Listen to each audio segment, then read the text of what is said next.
You ask Tiger to solve. This deals with linear equations with one unknown. The final result is n equals -1. Let's solve it step by step. Simplify the expression. Break up the fraction.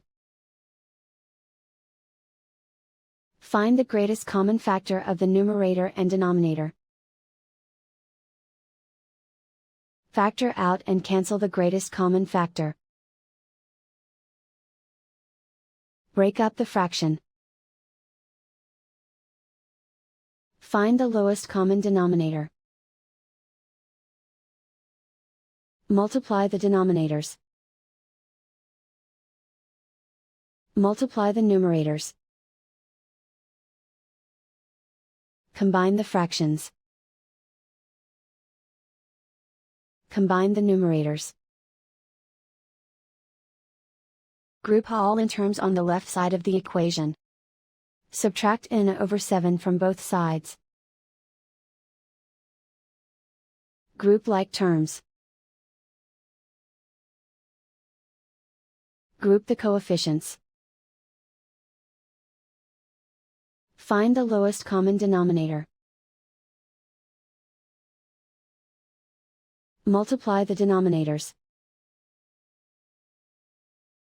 Multiply the numerators. Combine the fractions. Combine the numerators. Group like terms. Combine the fractions. Combine the numerators. Reduce the zero numerator. Simplify the arithmetic. Group all constants on the right side of the equation. Add 1/2 to both sides. Combine the fractions.